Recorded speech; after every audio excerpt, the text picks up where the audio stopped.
and we are back with another Diffusion podcast episode. And today we have Leonardo, a Brazilian journalist who has been covering the crypto market in Latin America for about 4 years, and he's currently working at BlockTrends. Leo, welcome, and please introduce yourself.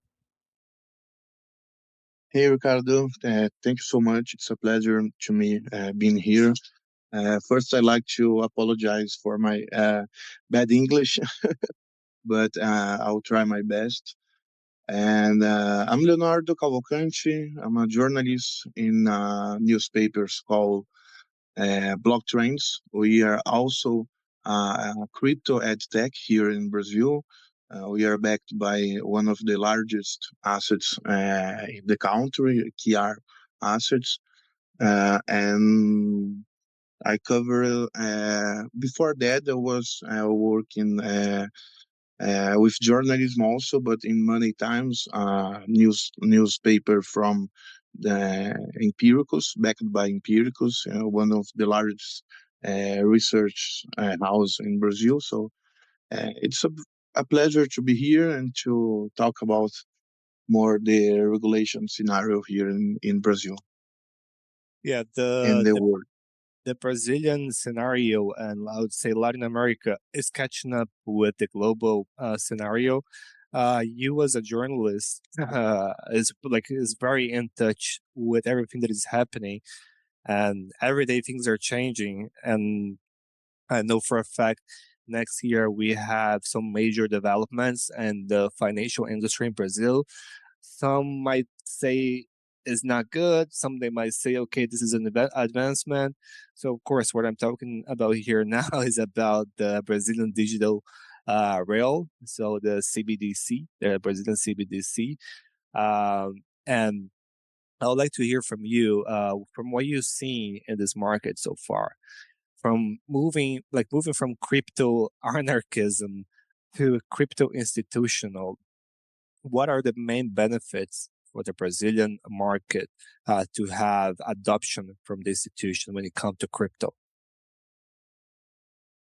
So you already start with a tricky one, right? With the Drex one. Okay, I see you.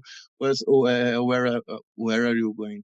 So the Drex. Let me say, I what I think about Drex. Um, as exactly like Bitcoin, it's a technology. It's a technology, right? So it can be used for good and for bad. A lot of people say that Bitcoin it's used for illicit activities and etc. But it's true, but it can be used also against autarkies and dictatorship. So it can be a good and a bad thing. I think with the Drex, it's the same thing, right? It depends. It depends on the government. So right now, I'm not really optimistic about the Drex because who we have in the government, right? We have um, a left president. We have a dictatorship in the STF.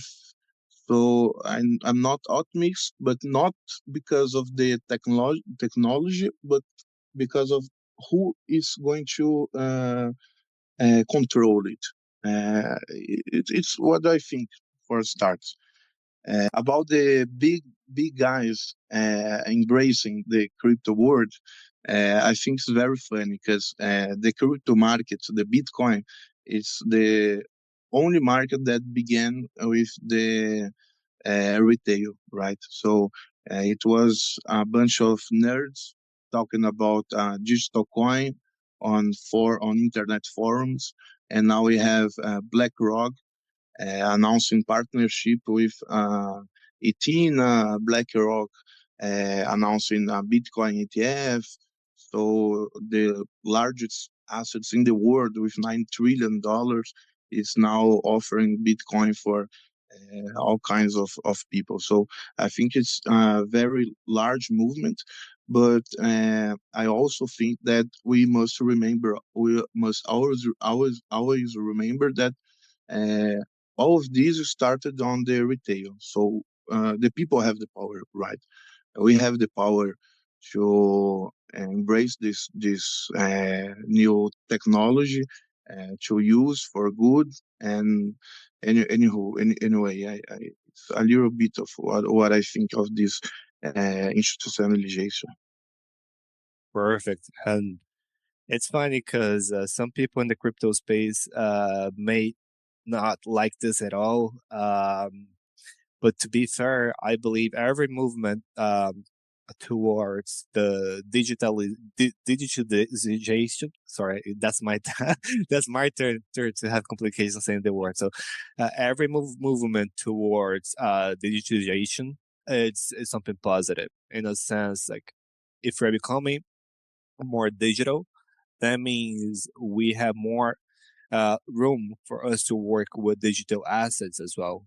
I don't want to like again uh, make like people from crypto don't like me, but I think we will be moving from crypto. Crypto will be a word that at certain point we won't be talking about it anymore. We will be going over it as digital assets. And crypto, to be honest, when you think about it, is just the terminology for the technology behind, like cryptography. Yeah, it's not like it is the actual coin that is named crypto. The thing is, of course, who went through all this development knows that those digital assets are cryptographic, and more than that, they're registered and distributed ledgers. So that's one thing. But again, becoming more institutional, that opened doors for digital assets to be offered and digital banks as well.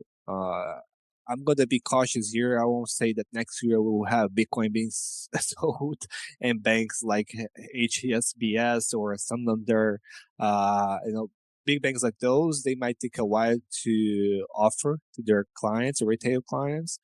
But I would say at least the digital ones like Revolut, Nubank, those ones will be let's say a door for the masses to acquire digital assets.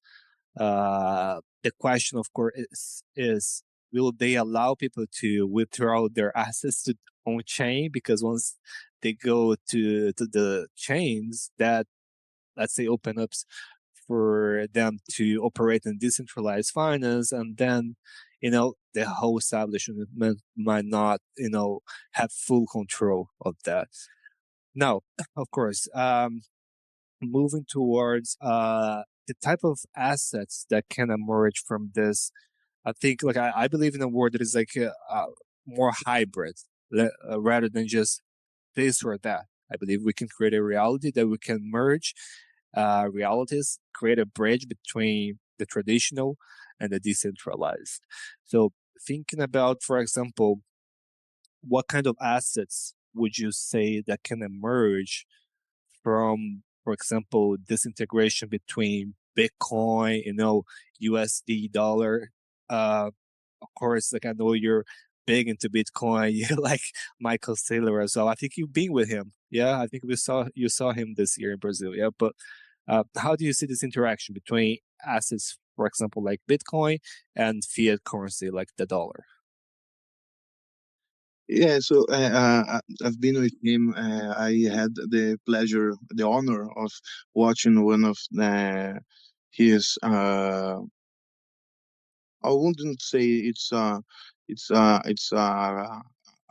a, a talk, because it's almost like a show that he gave.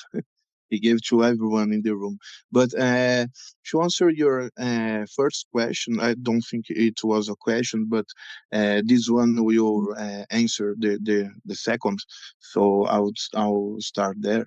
I think that we are not that far from seeing big banks offering Bitcoin, and other assets like they offer as CBD and etc. Because uh, they banks work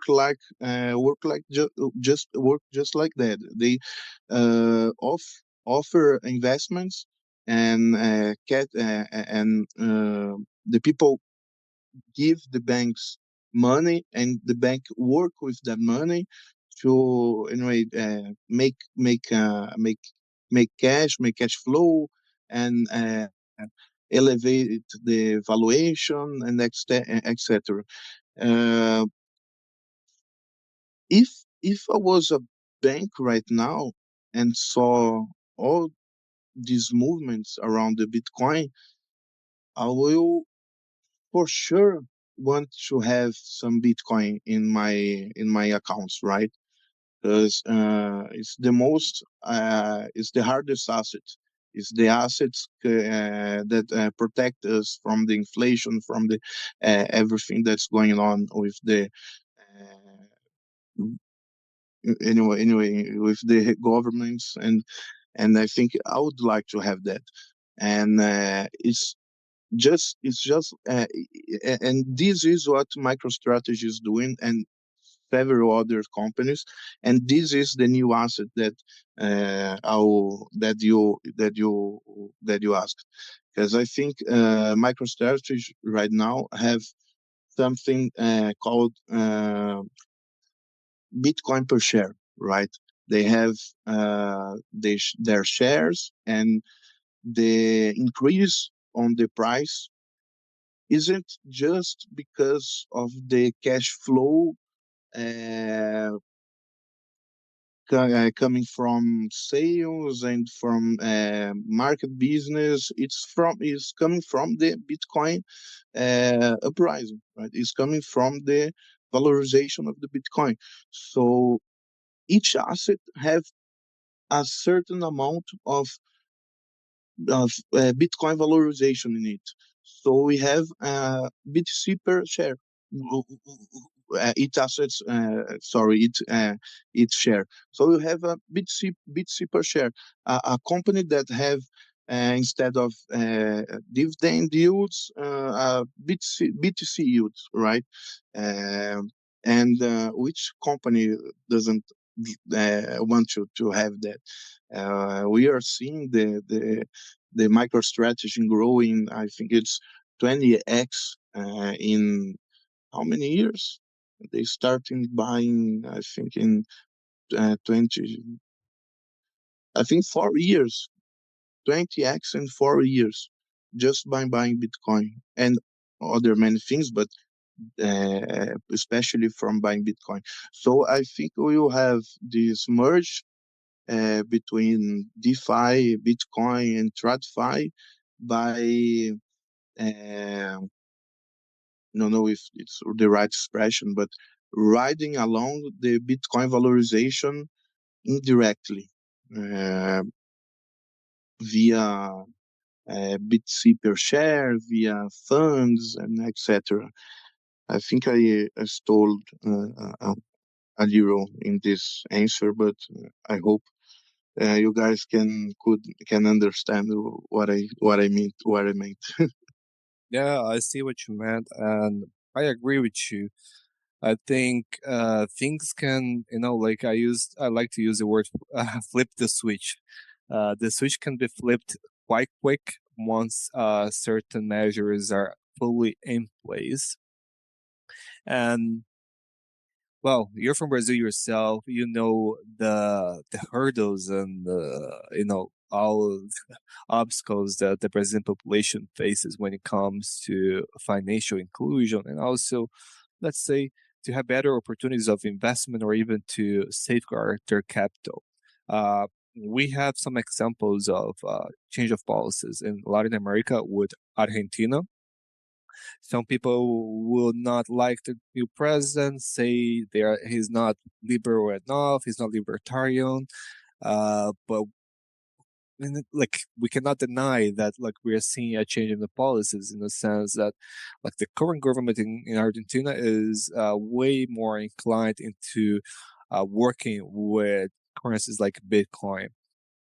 So talking about Brazil specifically, but also making a paragon with Latin America, scenario of inflation, um, Bitcoin has been pictured and framed as a digital gold for years. Although nowadays I don't agree with that, let's say, statement, but we cannot also deny that in a certain way it has proved a resilience throughout the years and keep raising value even against gold itself. So, from your perspective, what is more important for the average person in a developing country, that they cannot stop seeing their currency devaluated and the government spending is going up and they feel like they're powerless, having access to even the stable coins? Yeah, now you have USDC, USDT. If you're able to get those currencies, crypto assets, that are pegged to more, let's say, stable currencies, international currencies, uh, would that be something that could make an impact and change lives of people there? Yeah, definitely. Uh, Listen, I'm not a maximalist, a Bitcoin maxi, but I do think that stable coins are the halfway to the hyper Bitcoinization, because the Bitcoin right now it's working. I mean, works a lot with the stable coins, right? So people buy Bitcoin with stable coins in all of different layer two Bitcoins, and they use stable coins to buy Bitcoin and to sell it. So it's a correlation thing we are seeing, and what's going on with BTC and the stable coins. So I think that the mass adoption of the stable coins will bring more people to Bitcoin. I think it's a fact. I think it's a fact.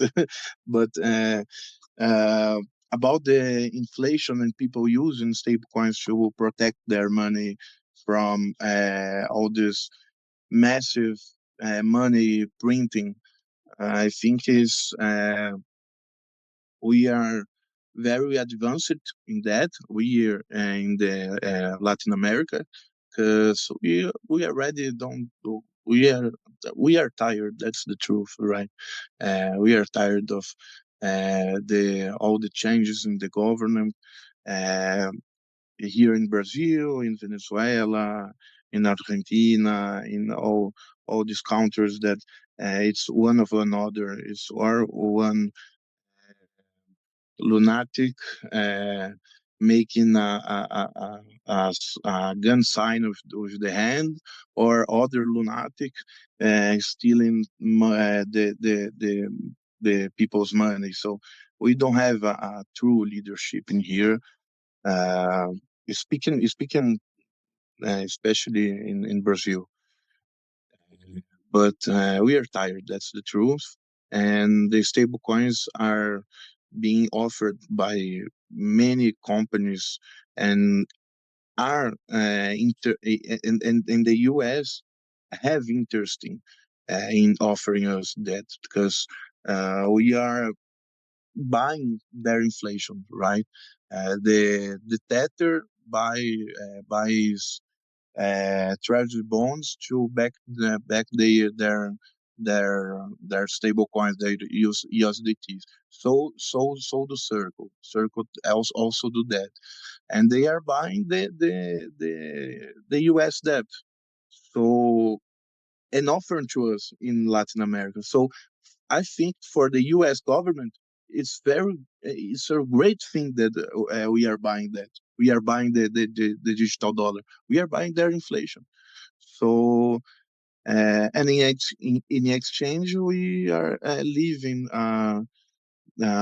weak currency to a strongest one, the strongest one in the world, I think.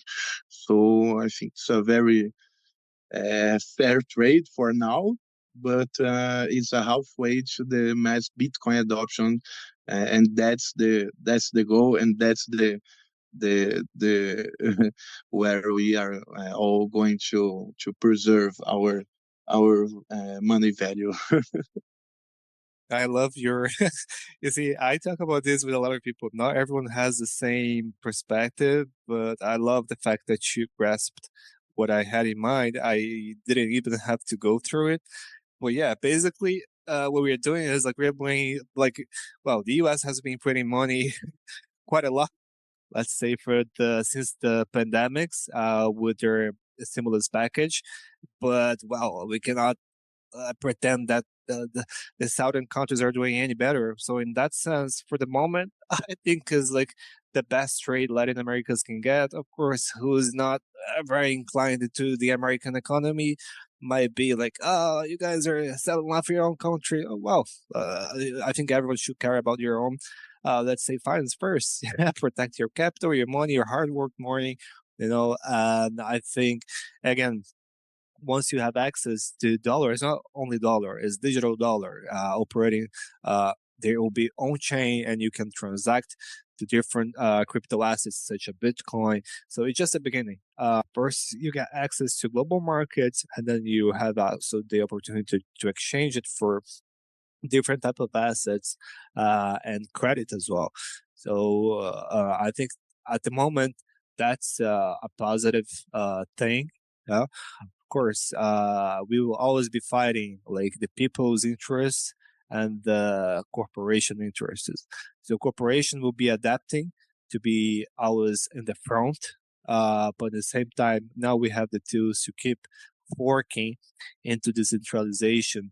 Of course, the blockchain itself won't make miracles. We also know there is also a lot of institutional money in networks and blockchain networks and protocols, but at the same time, we know there's a lot of work being done when it comes to the development of true decentralized physical infrastructure, the PIN, and even on a dealing level, on a legal level, that is very important. At the end of the day, we also have to keep in mind that even though we have technological advancements, we still need to be compliant in a certain way. So the podcast was super quick. We're probably heading to the very end of the episode. Just Um, sorry. I just remember one thing about this, the fact that the stable coins issuers are buying treasury bonds. I These years I went to Consensus in Texas, and I had the honor to participate in a press conference with the Robert Kennedy, the candidate ex candidate, and I asked him, okay, you want to regulate the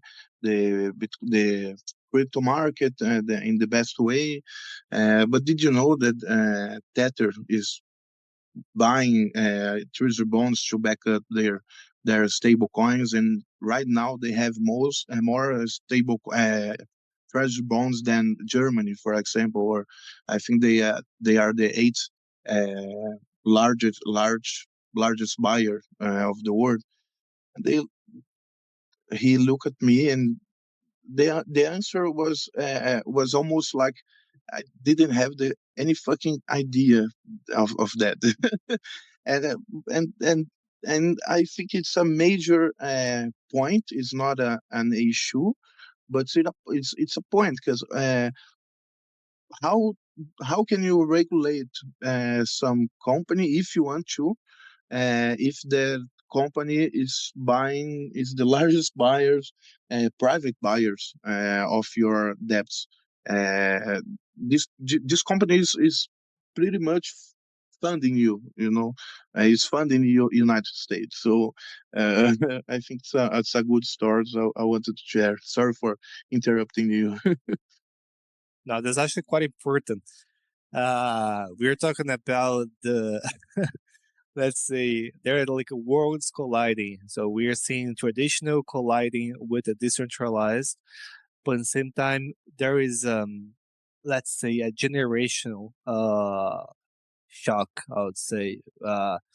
I try to avoid using that words, but well, the past generations, they are still, let's say, having a hard time to understand how things are moving with crypto. You see, well, I think Robert Kennedy is a well-informed individual, like an intellectual one.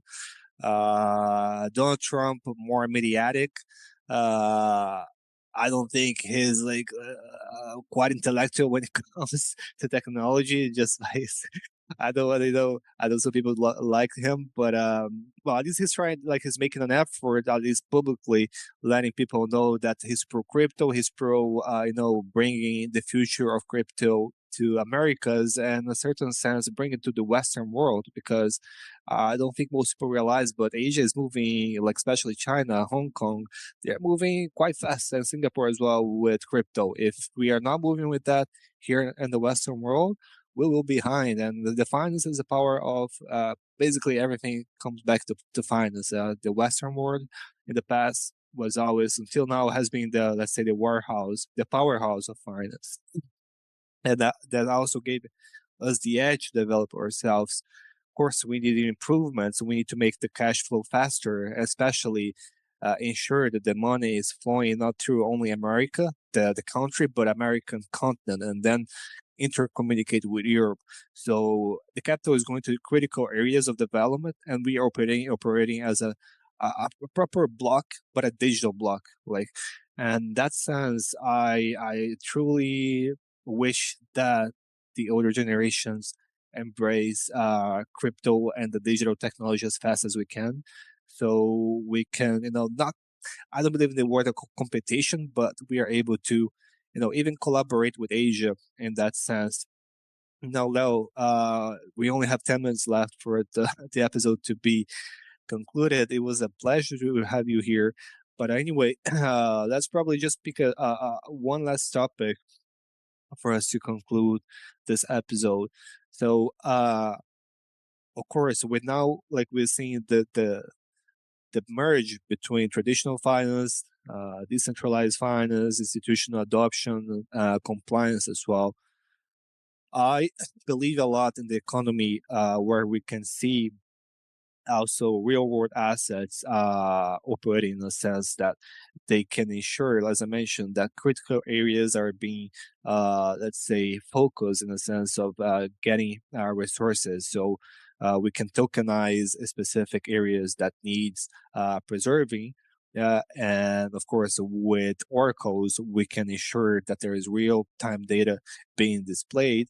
And also, we can provide impact investment enough data again to put money in there, but also transforming this in actual financial instrument. So how do you see this, merge between the digital finance and the traditional finance, but also integrated with the real world necessities? No, yeah, I think that's sorry. I think that's where we are heading to the integration of blockchain in our daily life. So, if I want to buy a house, or buy a car, if I want to make a funding, I could use some smart contract, and that's where I think the Drex is going to be, and it can be important. I think it's a very it's the future. It's inevitable. Inevitable. So, but I also think that if I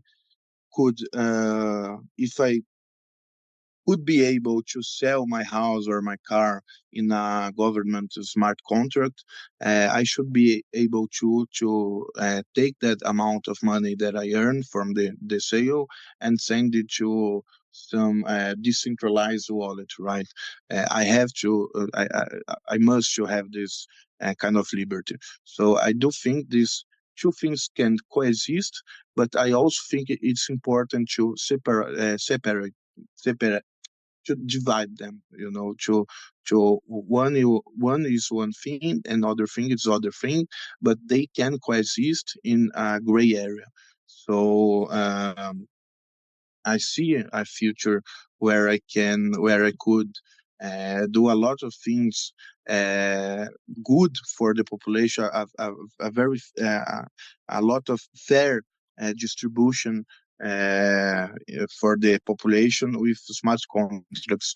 The I already told that my only concern about this is who is writing the code of the smart contract, right? So it's a technology, but who is behind this? Who is behind the codes of the smart contracts or the CBDC um, CBDC codes? So, but I think it could be a really great thing. So it could be um, a, a huge advance towards the democratization of the finance or some assets that we really don't have access, right? Like precatórios. I don't know how is I don't know how to say precatórios in English, but uh, so I think it's a huge thing, and it's very powerful. I don't know if I answered uh, directly your answer, or if I stay on the above the fence, above the wall. I think I did that, but I I I I I think it's that. That's I think perfect. that's it. No, that's absolutely perfect. And I think at the bottom line, the population will benefit from the technology. I think just yesterday we had Satya Nadella in São Paulo, where you're from exactly, and Microsoft has announced, I think, 14 billion, not dollars, I think local currency in investments of data center and AI. So to be honest, I know like some people will be like, ah, no, this is like companies and business are taking over. This is not crypto. But look, guys, it's technology, like you mentioned. We are moving towards a more digitized world. That's something positive. And then, of course, from what we have now available with decentralized technologies and protocols, we should be able to pivot and fork in different directions. So again, one thing uh, like leads to another. So if you're aiming to get people, into the digital economy, we have to make sure everyone have access to it. So how can I talk about Bitcoin with a person that don't even have online banking? So there is no way here that we can move towards liberty without making some small commitments at the short term. So I see this as beneficial. Of course, I think education here plays a huge role. That's why I like to emphasize the importance of having specialized media, local specialized media, like BlockTrends. We know have like big ones like Cointelegraph, Being Crypto. Those international ones make a, let's say, important job on disseminating crypto as a whole, but also education. But it's more important to have local medias. They are able to communicate with our regionals, with a much more understanding of their needs. And blockchains go even beyond that. Yeah, like it's an EdTech, so it's actually providing education. So it's great to have you here, Leonardo, as a representative of BlockTrends, as someone that has been for at least 5 years in crypto industry. Working with this every day. I know you're paying attention to everything. As a journalist, you have to. So you know exactly what's going on, and I think you have provided a lot of insights for the audience for like whatever they are, they understand what is going on, not only in Brazil but Latin America. Once again, I'd like to thank you, Leo. If you want to use this last 2 minutes to pitch, to talk about your social medias, where they can find you, I know you're on LinkedIn, on Instagram. The final message is we can find us block trends in our Instagram, block trends BR. We have also a channel on YouTube. We are also on our website. We have our website is our main source of information. Okay, so this is it for today's episode, and I hope I see you all on next week.